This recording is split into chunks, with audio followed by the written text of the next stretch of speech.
గురించి, ఆకాశమునకు భూమికిని సృష్టికర్తయును సర్వోన్నతుడనైన దేవుని వలన అబ్రాహాము ఆశీర్వదింపబడునుగా కానియు నీ శత్రువులను నీ చేతికి అప్పగించిన సర్వోన్నతులకు దేవుడు స్తుతింపబడునుగా కానియు చెప్పాను.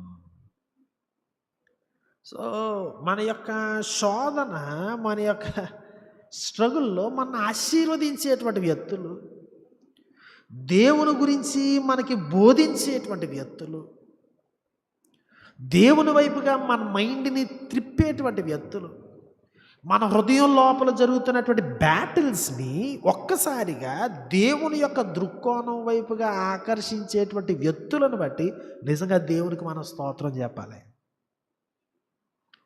ఒకవేళ దేవుడు గనక మన దృక్పథాన్ని, మన దృష్టిని ఆయన వైపుగా మళ్లించకపోతే మనం ఎట్లాంటి పిచ్చి పిచ్చి డిసిషన్లు తీసుకుంటామో మనకు తెలియదు.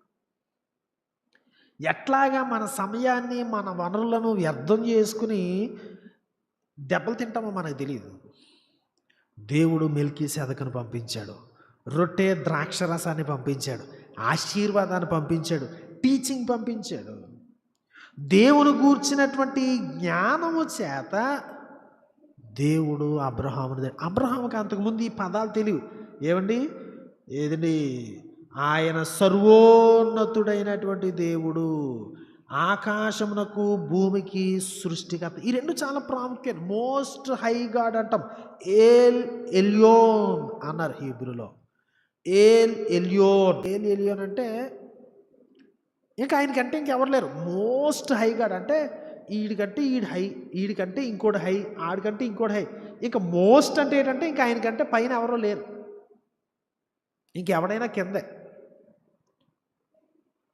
సో కాబట్టి దేవుడు మాత్రమే ఆరాధనకు తగినవాడు, దేవుడు మాత్రమే మనం భయపడాల్సిన వాడు, దేవుడు మాత్రమే సర్వశక్తిమంతుడు, దేవుడు మాత్రమే, ఇంకెవ్వరిని ఆయనతో కంపేర్ చేయడానికి లేదన్నమాట. మోస్ట్ హైగా ఏల్ ఎల్యోన్ అంటే ఏంటంటే నువ్వు ఇంకెవ్వరిని ఆయన ప్రక్కన పెట్టలేవు, ఆయనకంటే గొప్పడు ఎవడో లేడు.